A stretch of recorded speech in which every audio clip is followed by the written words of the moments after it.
What's going on, Guardians? It's Tizzle here. So in this video, I wanted to go over the god rolls on the Festival of the Lost weapons that are coming next week. There is a new one called Arcane Embrace, and then we have 3 that are returning. So I just wanted to go over the god rolls on these weapons. So the first one is this Arcane Embrace. It's a heavy burst shotgun. So presumably it's going to be like a slug shotgun, but it's going to fire 2 hard-hitting 2-round bursts. Slightly reduces flinch from incoming fire while aiming. So it's gonna kind of be like the heavy burst hand cannons, how they fire 2, and it could be really strong DPS wise. We don't know because we've never had it in the game. And then just looking at the mag options, we do not have assault mag, so you're not really going to be able to increase the RPM, and the RPM is 62. So yeah, this has some interesting rolls for PvP first. Closing time is really good in PvP, and again, with a heavy burst, we don't know its damage profile really in PvP. But yeah, you're probably gonna have to hit at least 1 to the head, if not both. But closing time, it improves range, accuracy, and handling as the mag gets lower, and then threat detector increases the handling when enemies are near. Slide shot could be really nice to boost that range, and that's kind of really all I'm seeing for PvP. And then Lone Wolf, people are liking it. It gets increased aim assist, especially if you're by yourself. So that could be really good as well. And then when we move over to PvE, there's some interesting options. So the first one that I'm really curious about is 4th times precision instrument. So we do have anti-barrier shotgun on the seasonal artifact, so it might be able to chew through anti-barrier shields because it fires 2.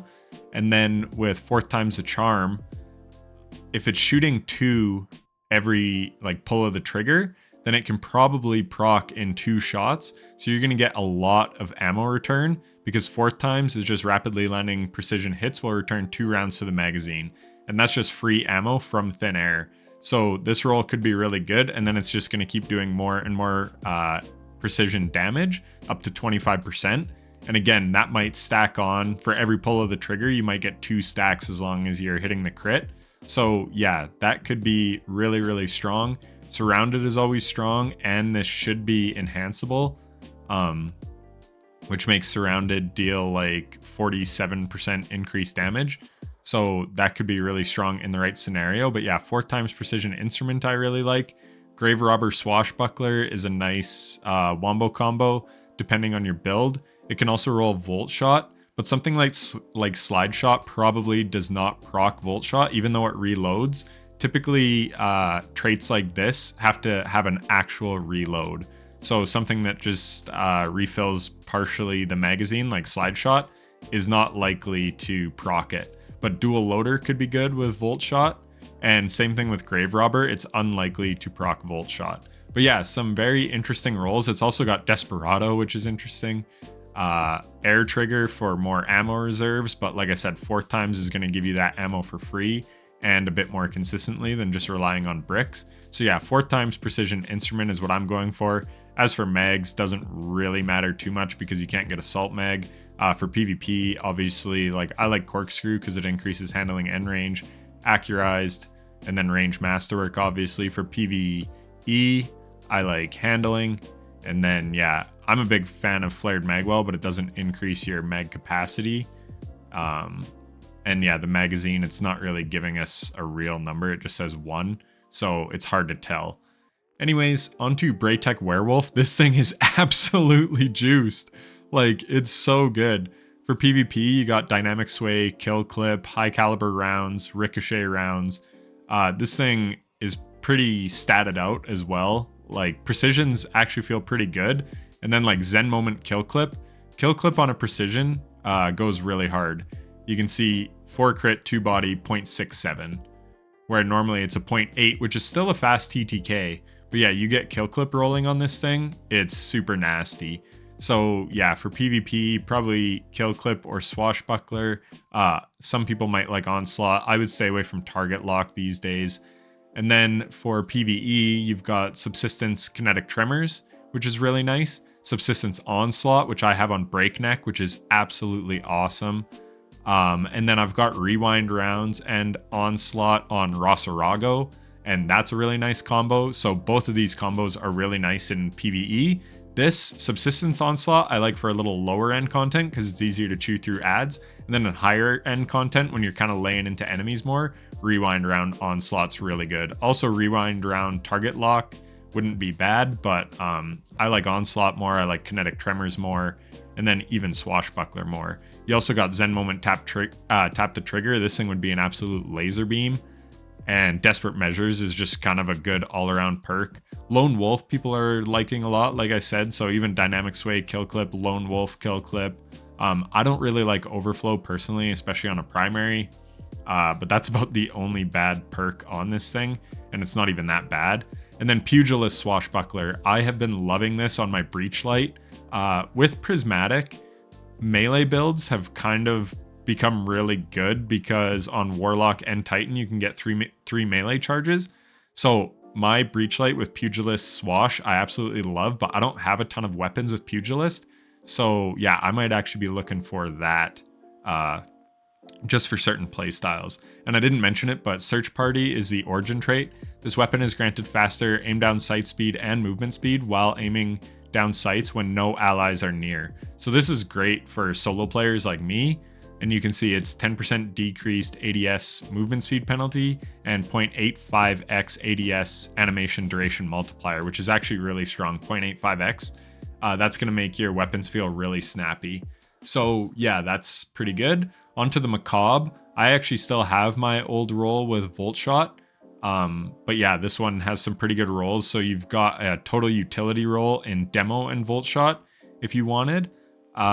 For damage rotations, you could have Triple Tap Firing Line or Clown Cartridge Firing Line, or Vorpal Weapon. Vorpal Weapon's really nice because it's just consistent, and on special weapons it's a 15% damage bonus, where Firing Line's 20%, but like I said, I do a lot of solo content, that's why I like Vorpal so much.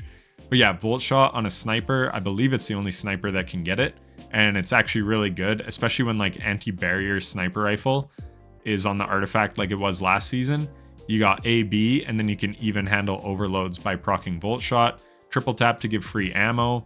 For PvP, Opening Shot and Snapshot with that Search Party, this thing is going to feel super, super snappy, especially if you get like a Handling Masterwork or something, Fluted Barrel, and then, yeah, just whatever you want for mag.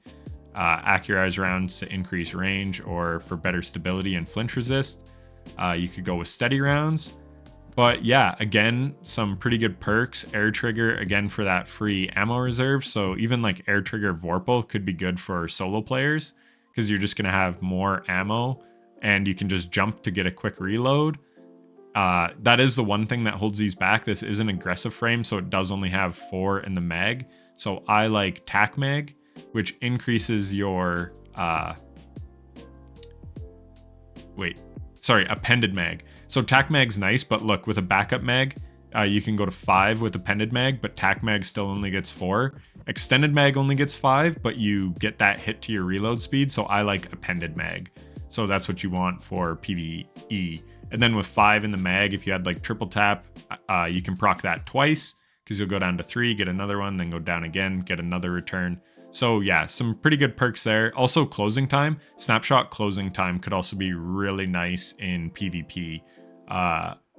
Just because you have so little ammo usually in PvP. But yeah, Snapshot Opening Shot is an OG roll, and then closing time could be really good too. And Discord if you're looking to slay out. So something like Demo Discord could also be good. So this thing just has a ton of different combinations that could be good depending on your build.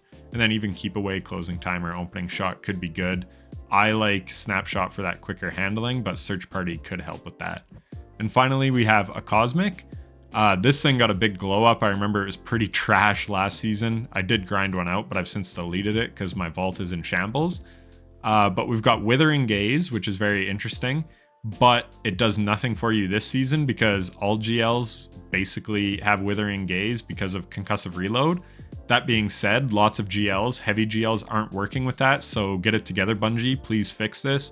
I've used at least my Wendigo, Marcillian Sea, Cry Mutiny, and one other one, heavy GL. All aren't working with Concussive Reload, which is really annoying.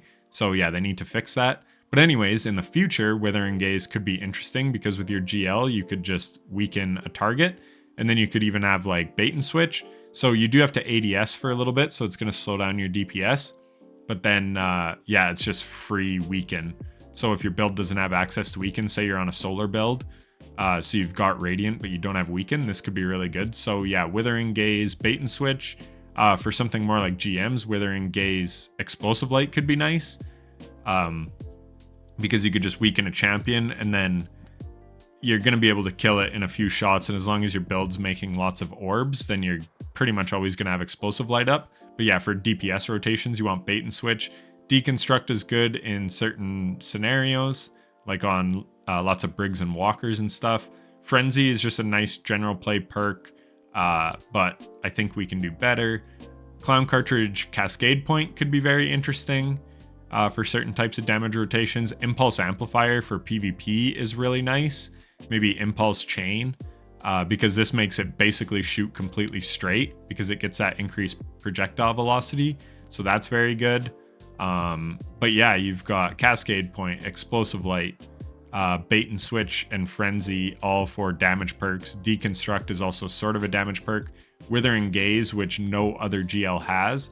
So if you're anything like me, I've got lots of edge transits, so I'm probably going to go more for like a utility role with Withering Gaze, just have something like that. Reverberation, final blows with this weapon increase the size of its detonations for a short duration. You could pair that with Chain Reaction and have like probably the most goated ad clear GL in the game. Air Trigger again for free reserves. Slick Draw, I don't necessarily like that much, but it does give increased handling for like damage rotation, so it could be okay with bait and switch. Enlightened Action is one that I love on like primaries, but not so much on a GL. And then you do have destabilizing rounds, but no repulsor brace. But yeah, you could still make everything volatile around you, which could be good with reverberation again for like an ad clear roll. But yeah, a lot of good perks on this one as well. So that is all the Festival of the Lost weapons. They're actually looking to be very strong this season, so probably worth jumping in there and chasing a few of these rolls for sure, especially this Arcane Embrace, just because it's a brand new archetype. And usually when they introduce new archetypes, they come in pretty hot. They want people to grind them, so it's probably going to be pretty strong. But anyways, that's it from me. I hope you enjoyed it and found it informative. And if you did, a like and subscription would be greatly appreciated. And yeah, have fun farming Festival of the Lost. Take care.